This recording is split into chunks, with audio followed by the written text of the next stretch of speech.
بسم الله الرحمن الرحيم. الله لا إله إلا هو الحي القيوم لا تأخذه سنة ولا نوم له ما في السماوات وما في الأرض من ذا الذي يشفع عنده إلا بإذنه يعلم ما بين أيديهم وما خلفهم ولا يحيطون بشيء من علمه إلا بما شاء وسع كرسيه السماوات والأرض ولا يؤوده حفظهما وهو العلي العظيم. بسم الله الرحمن الرحيم. الحمد لله رب العالمين الرحمن الرحيم مالك يوم الدين إياك نعبد وإياك نستعين اهدنا الصراط المستقيم صراط الذين أنعمت عليهم غير المغضوب عليهم ولا الضالين.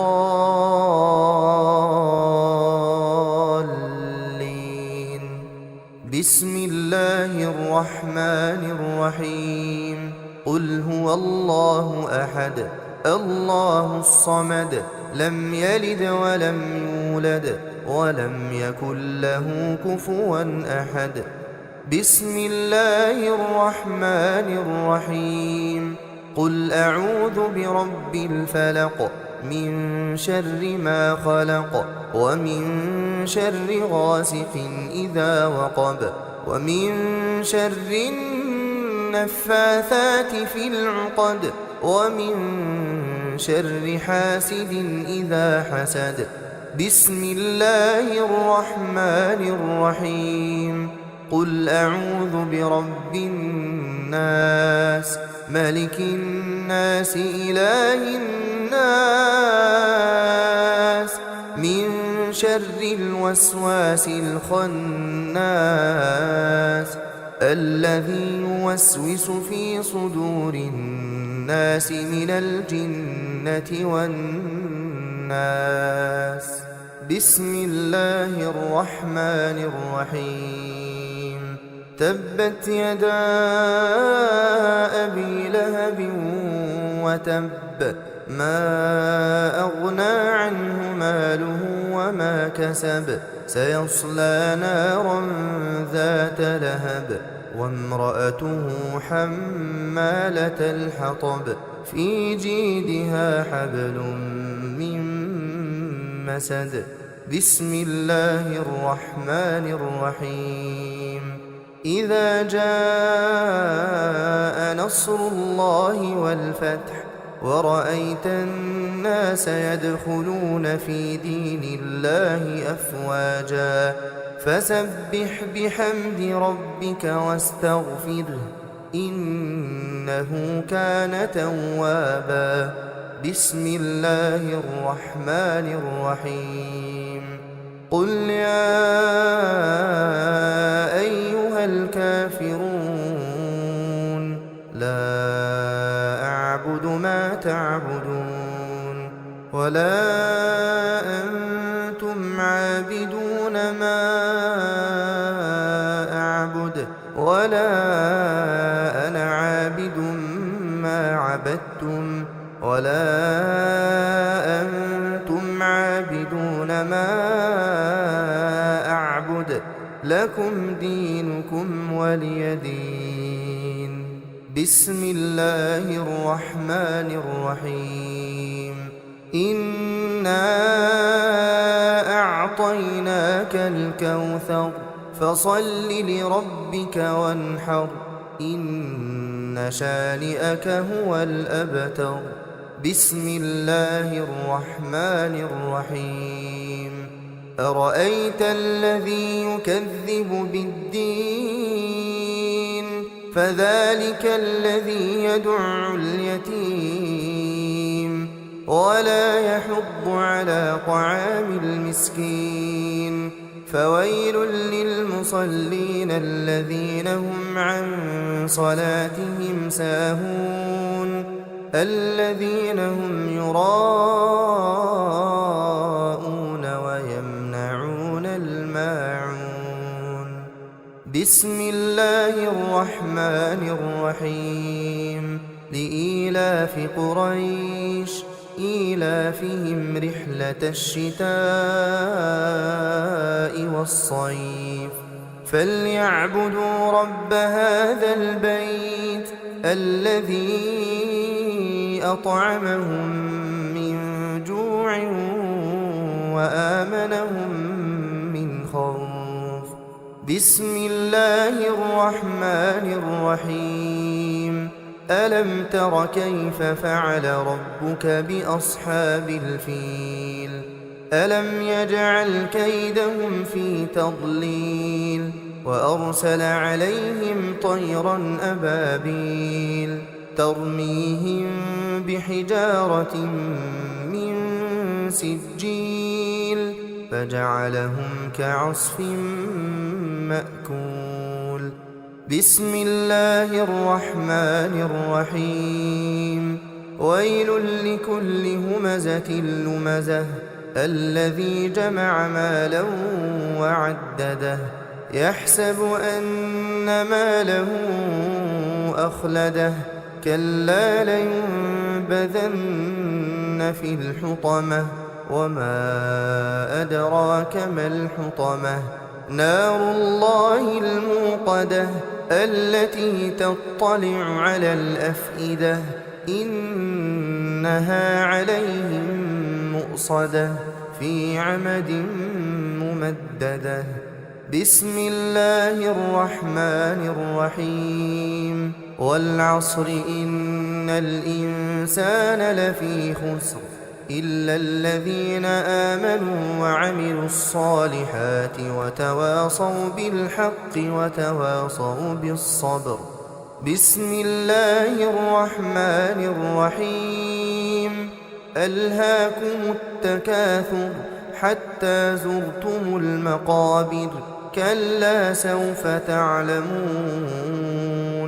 ثم كلا سوف تعلمون كلا لو تعلمون علم اليقين لترون الجحيم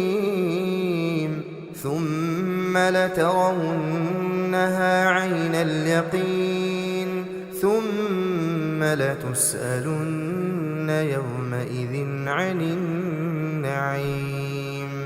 بسم الله الرحمن الرحيم. القارعة ما القارعة وما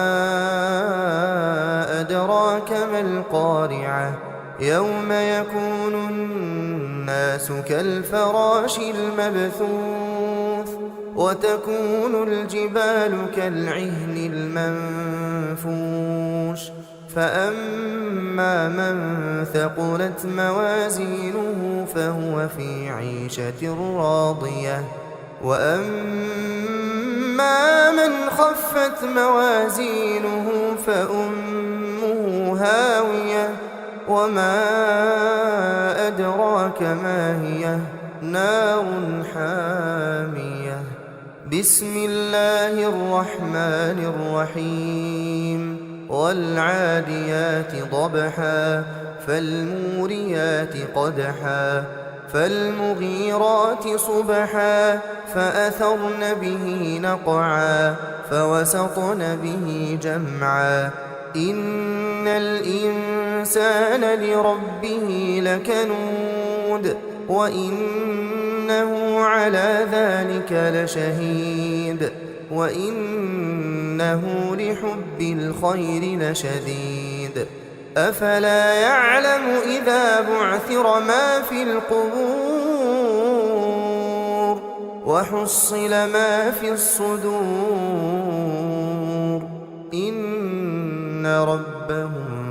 بهم يومئذ لخبير.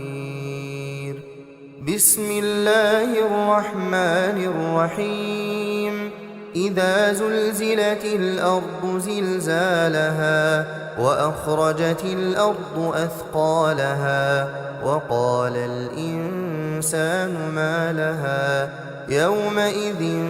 تحدث أخبارها بأن ربك أوحى لها يومئذ يصدر الناس أشتاتا ليروا أعمالهم فمن يعمل مثقال ذرة خيرا يره ومن يعمل مثقال ذرة شرا يره. بسم الله الرحمن الرحيم. ياسين والقرآن الحكيم إنك لمن المرسلين على صراط مستقيم. تنزيل العزيز الرحيم. لتنذر قوما ما أنذر آباؤهم فهم غافلون. لقد حق القول على أكثرهم فهم لا يؤمنون. إنا جعلنا في أعناقهم أغلالا فهي إلى الأذقان فهم مقمحون. وجعلنا من بين أيديهم سدا ومن خلفهم سدا فأغشيناهم فهم لا يبصرون. وسواء عليهم أأنذرتهم أم لم تنذرهم لا يؤمنون. إنما تنذر من اتبع الذكر وخشي الرحمن بالغيب فبشره بمغفرة وأجر كريم. إنا نحن نحيي الموتى ونكتب ما قدموا وآثارهم وكل شيء أحصيناه في إمام مبين. واضرب لهم مثلا أصحاب القرية إذ جاءها المرسلون إذ أرسلنا إليهم اثنين فكذبوهما فعززنا بثالث فقالوا إنا إليكم مرسلون. قالوا ما أنتم إلا بشر مثلنا وما أنزل الرحمن من شيء إن أنتم إلا تكذبون. قالوا ربنا يعلم إنا إليكم لمرسلون وما علينا إلا البلاغ المبين. قالوا إنا تطيرنا بكم لئن لم تنتهوا لنرجمنكم وليمسنكم منا عذاب أليم. قالوا طائركم معكم أئن ذكرتم بل أنتم قوم مسرفون. وجاء من أقصى المدينة رجل يسعى قال يا قوم اتبعوا المرسلين اتبعوا من لا يسألكم أجرا وهم مهتدون. وما لي لا أعبد الذي فطرني وإليه ترجعون. أأتخذ من دونه آلهة إن يردني الرحمن بضر لا تغن عني شفاعتهم شيئا ولا ينقذون. إني إذا لفي ضلال مبين. إني ربكم فاسمعون قيل ادخل الجنة قال يا ليت قومي يعلمون بما غفر لي ربي وجعلني من المكرمين وما أنزلنا على قومه من بعده من جند من السماء وما كنا منزلين إن كانت إلا صيحة واحدة فإذا هم خامدون يا حسرة على العباد يا حسرة على العباد يا حسرة على العباد ما يأتيهم من رسول إلا كانوا به يستهزئون ألم يروا كم أهلكنا قبلهم من القرون أنهم إليهم لا يرجعون وإن كل لما جميع لدينا محضرون وآية لهم الأرض الميتة أحييناها وأخرجنا منها حبا فمنه يأكلون وجعلنا فيها جنات من نخيل وأعناب وفجرنا فيها من العيون ليأكلوا من ثمره وما عملته أيديهم أفلا يشكرون سبحان الذي خلق الأزواج كلها مما تنبت الأرض ومن أنفسهم ومما لا يعلمون وآية لهم الليل نسلخ منه النهار فإذا هم مظلمون والشمس تجري لمستقر لها ذلك تقدير العزيز العليم والقمر قدرناه منازل حتى عاد كالعرجون القديم لا الشمس ينبغي لها أن تدرك القمر ولا الليل سابق النهار وكل في فلك يسبحون وآية لهم أنا حملنا ذريتهم في الفلك المشحون وخلقنا لهم من مثله ما يركبون وإن نشأ نغرقهم فلا صريخ لهم ولا هم ينقذون إلا رحمة منا ومتاعا إلى حين وإذا قيل لهم اتقوا ما بين أيديكم وما خلفكم لعلكم ترحمون وما تأتيهم من آية من آيات ربهم إلا كانوا عنها معرضين وإذا قيل لهم أنفقوا مما رزقكم الله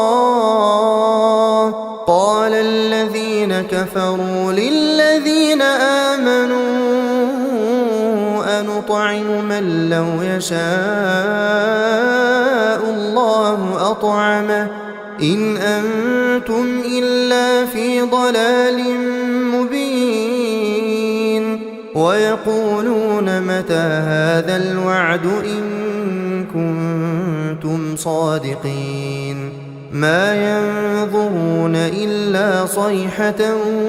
واحدة تأخذهم وهم يخصمون فلا يستطيعون توصية ولا إلى أهلهم يرجعون ونفخ في الصور فإذا هم من الأجداث إلى ربهم ينسلون قالوا يا ويلنا من مرقدنا هذا ما وعد الرحمن وصدق المرسلون إن كانت إلا صيحة واحدة فإذا هم جميع لدينا محضرون فاليوم لا تظلم نفس شيئا ولا تجزون إلا ما كنتم تعملون إن أصحاب الجنة اليوم في شغل فاكهون هم وأزواجهم في ظلال على الأرائك متكئون لهم فيها فاكهة ولهم ما يدعون سلام قولا من رب رحيم وامتازوا اليوم أيها المجرمون ألم أعهد إليكم يا بني آدم ألا تعبدوا الشيطان إنه لكم عدو مبين وأن اعبدوني هذا صراط مستقيم ولقد أضل منكم جبلا كثيرا أفلم تكونوا تعقلون هذه جهنم التي كنتم توعدون اصلوها اليوم بما كنتم تكفرون اليوم نختم على أفواههم وتكلمنا أيديهم وتشهد أرجلهم بما كانوا يكسبون ولو نشاء لطمسنا على أعينهم فاستبقوا الصراط فأنى يبصرون ولو نشاء لمسخناهم على مكانتهم فما استطاعوا مضيا ولا يرجعون ومن نعمره ننكسه في الخلق أفلا يعقلون وما علمناه الشعر وما ينبغي له إن هو إلا ذكر وقرآن مبين لينذر من كان حيا ويحق القول على الكافرين أولم يروا أنا خلقنا لهم مما عملت أيدينا أنعاما فهم لها مالكون وذللناها لهم فمنها ركوبهم ومنها يأكلون ولهم فيها منافع ومشارب أفلا يشكرون واتخذوا من دون الله آلهة لعلهم ينصرون لا يستطيعون نصرهم وهم لهم جند محضرون فلا يحزنك قولهم إنا نعلم ما يسرون وما يعلنون أولم ير الإنسان أنا خلقناه من نطفة فإذا هو خصيم مبين وضرب لنا مثلا ونسي خلقه قال من يحيي العظام وهي رميم قل يحييها الذي أنشأها أول مرة وهو بكل خلق عليم الذي جعل لكم من الشجر الأخضر نارا فإذا أنتم منه توقدون أوليس الذي خلق السماوات والأرض بقادر على أن يخلق مثلهم بلى وهو الخلاق العليم إنما أمره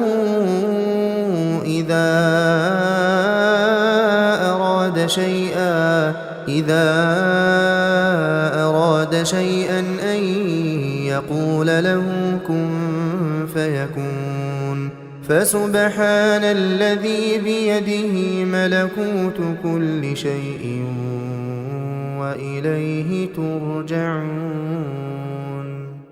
بسم الله الرحمن الرحيم الرحمن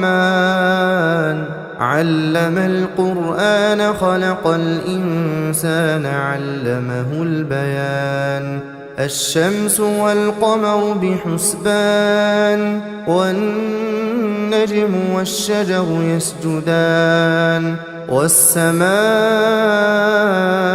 رفعها ووضع الميزان ألا تطغوا في الميزان وأقيموا الوزن بالقسط ولا تخسروا الميزان والأرض وضعها للأنام فيها فاكهة والنخل ذات الأكمام والحب ذو العصف والريحان فبأي آلاء ربكما تكذبان خلق الإنسان من صلصال كالفخار وخلق الجان من مارج من نار فبأي آلاء ربكما تكذبان رب المشرقين ورب المغربين فبأي آلاء ربكما تكذبان مرج البحرين يلتقيان بينهما برزخ لا يبغيان فبأي آلاء ربكما تكذبان يخرج منهما اللؤلؤ والمرجان فبأي آلاء ربكما تكذبان وله الجوار المنشآت في البحر كالأعلام فبأي آلاء ربكما تكذبان كل من عليها فان ويبقى وجه ربك ذو الجلال والإكرام فبأي آلاء ربكما تكذبان يسأله من في السماوات والأرض كل يوم هو في شأن فبأي آلاء ربكما تكذبان سنفرغ لكم أيها الثقلان فبأي آلاء ربكما تكذبان يا معشر الجن والإنس إن استطعتم أن تنفذوا من أقطار السماوات والأرض فانفذوا لا تنفذون إلا بسلطان فبأي آلاء ربكما تكذبان يرسل عليكما شواظ من نار ونحاس فلا تنتصران فبأي آلاء ربكما تكذبان فإذا انشقت السماء فكانت وردة كالدهان فبأي آلاء ربكما تكذبان فيومئذ لا يسأل عن ذنبه ولا جان فبأي آلاء ربكما تكذبان يعرف المجرمون بسيماهم فيؤخذ بالنواصي والأقدام فبأي آلاء ربكما تكذبان هذه جهنم التي يكذب بها المجرمون يطوفون بينها وبين حميم آن فبأي آلاء ربكما تكذبان ولمن خاف مقام ربه جنتان فبأي آلاء ربكما تكذبان ذواتا أفنان فبأي آلاء ربكما تكذبان فيهما عينان تجريان فبأي آلاء ربكما تكذبان فيهما من كل فاكهة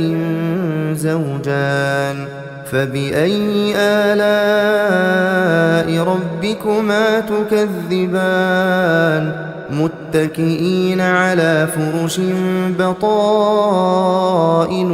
من استبرق وجنى الجنتين دان فبأي آلاء ربكما تكذبان فيهن قاصرات الطرف لم يطمثهن إنس قبلهم ولا جان فبأي آلاء ربكما تكذبان كأنهن الياقوت والمرجان فبأي آلاء ربكما تكذبان هل جزاء الإحسان إلا الإحسان فبأي آلاء ربكما تكذبان ومن دونهما جنتان فبأي آلاء ربكما تكذبان مدهامتان فبأي آلاء ربكما تكذبان فيهما عينان نضاختان فبأي آلاء ربكما تكذبان فيهما فاكهة ونخل ورمان فبأي آلاء ربكما تكذبان فيهن خيرات حسان فبأي آلاء ربكما تكذبان حور مقصورات في الخيام فبأي آلاء ربكما تكذبان لم يطمثهن إنس قبلهم ولا جان فبأي آلاء ربكما تكذبان متكئين على رفرف خضر وعبقري حسان فبأي آلاء ربكما تكذبان تبارك اسم ربك ذي الجلال والإكرام بسم الله الرحمن الرحيم إذا وقعت الواقعة ليس لوقعتها كاذبة خافضة رافعة إذا رجت الأرض رجا وبست الجبال بسا فكانت هباء منبثا وكنتم أزواجا ثلاثة فأصحاب الميمنة ما أصحاب الميمنة وأصحاب المشأمة ما أصحاب المشأمة والسابقون السابقون أولئك المقربون في جنات النعيم ثلة من الأولين وقليل من الآخرين على سرر موضونة متكئين عليها متقابلين يطوف عليهم ولدان مخلدون بأكواب وأباريق وكأس من معين لا يصدعون عنها ولا ينزفون وفاكهة مما يتخيرون ولحم طير مما يشتهون وحور عين كأمثال اللؤلؤ المكنون جزاء بما كانوا يعملون لا يسمعون فيها لغوا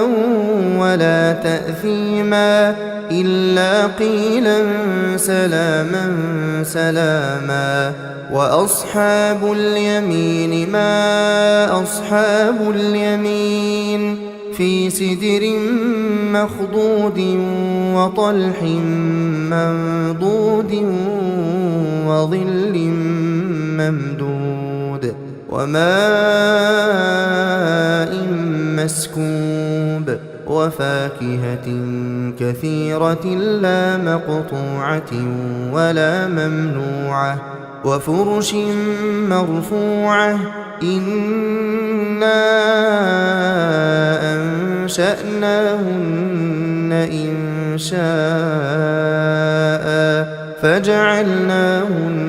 أبكارا عربا أترابا لأصحاب اليمين ثلة من الأولين وثلة من الآخرين وأصحاب الشمال ما أصحاب الشمال في سموم وحميم وظل من يحموم لا بارد ولا كريم إنهم كانوا قبل ذلك مترفين وكانوا يصرون على الحنث العظيم وكانوا يقولون أئذا متنا وكنا ترابا وعظاما أئنا لمبعوثون أوآباؤنا الأولون قل إن الأولين والآخرين لمجموعون إلى ميقات يوم معلوم ثم إنكم أيها الضالون المكذبون لآكلون من شجر من زقوم فمالئون منها البطون فشاربون عليه من الحميم فشاربون شرب الهيم هذا نزلهم يوم الدين نحن خلقناكم فلولا تصدقون أفرأيتم ما تمنون أأنتم تخلقونه أم نحن الخالقون نحن قدرنا بينكم الموت وما نحن بمسبوقين على أن نبدل أمثالكم وننشئكم فيما لا تعلمون ولقد علمتم النشأة الأولى فلولا تذكرون أفرأيتم ما تحرثون أأنتم تزرعونه أم نحن الزارعون لو نشاء لجعلناه حطاما فظلتم تفكهون إنا لمغرمون بل نحن محرومون أفرأيتم الماء الذي تشربون أأنتم أنزلتموه من المزن أم نحن المنزلون لو نشاء جعلناه أجاجا فلولا تشكرون أفرأيتم النار التي تورون أأنتم أنشأتم شجرتها أم نحن المنشئون نحن جعلناها تذكرة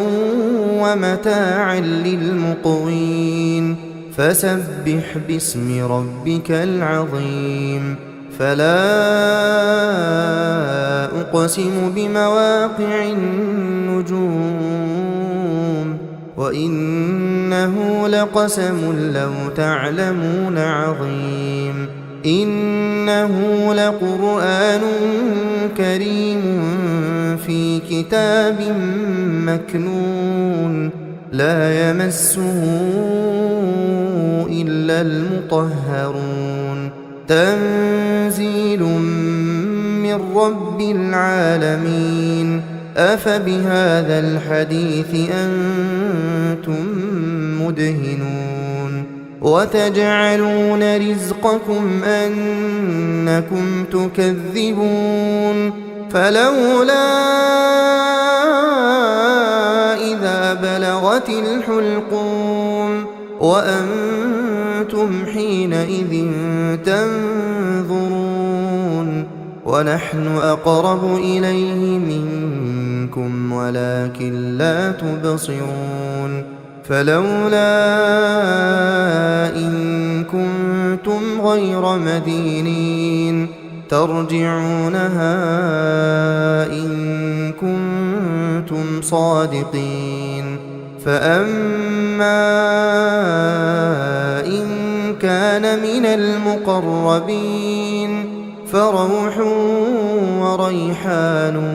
وجنة نعيم وأما إن كان من أصحاب اليمين فسلام لك من أصحاب اليمين وأما إن كان من المكذبين الضالين فنزل من حميم وتصلية جحيم إن هذا لهو حق اليقين فسبح باسم ربك العظيم بسم الله الرحمن الرحيم تبارك الذي بيده الملك وهو على كل شيء قدير الذي خلق الموت والحياة ليبلوكم أيكم أحسن عملا وهو العزيز الغفور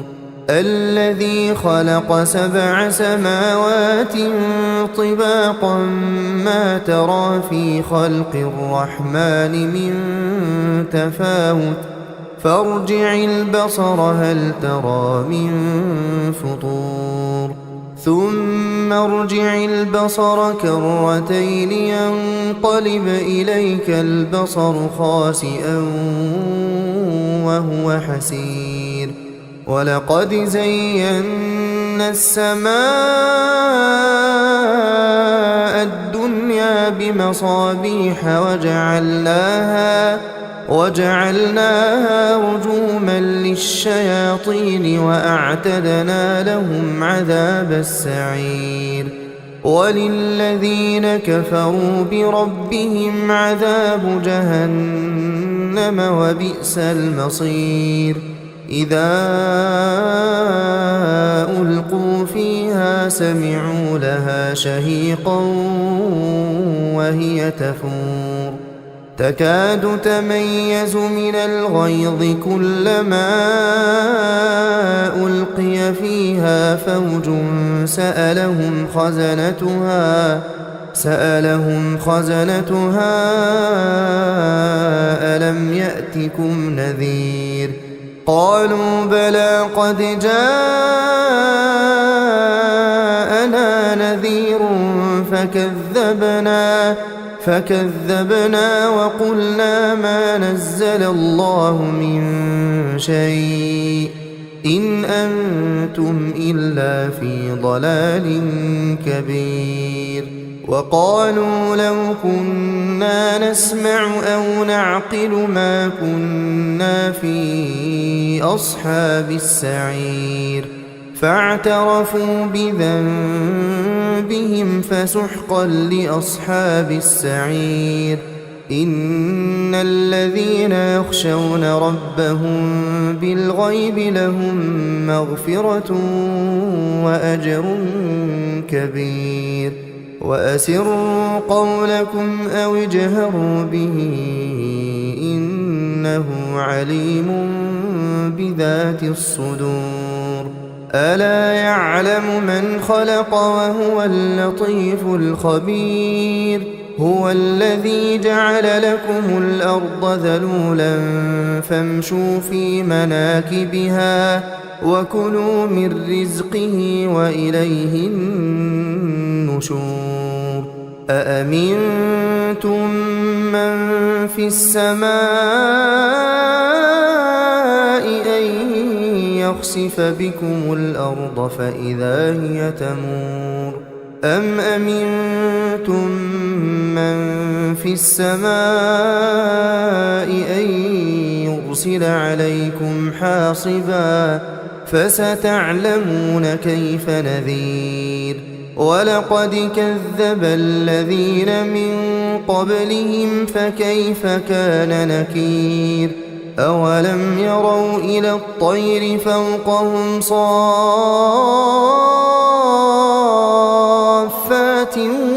ويقبضن ما يمسكهن إلا الرحمن إنه بكل شيء بصير أمن هذا الذي هو جند لكم ينصركم من دون الرحمن إن الكافرون إلا في غرور أمن هذا الذي يرزقكم إن أمسك رزقه بل لجوا في عتو ونفور أفمن يمشي مكبا على وجهه أهدى أمن يمشي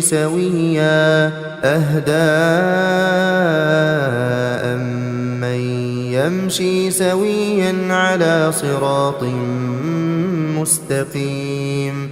قل هو الذي أنشأكم وجعل لكم السمع والأبصار والأفئدة قليلا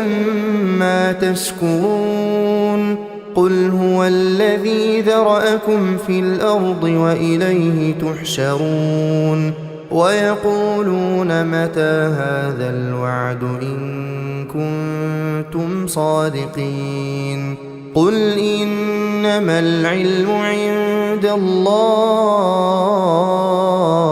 وإنما أنا نذير مبين فلما رأوه زلفة سيئت وجوه الذين كفروا وقيل هذا الذي كنتم به تدعون قل أرأيتم إن أهلكني الله ومن معي أو رحمنا فمن يجير الكافرين من عذاب أليم قل هو الرحمن آمنا به وعليه توكلنا فستعلمون من هو في ضلال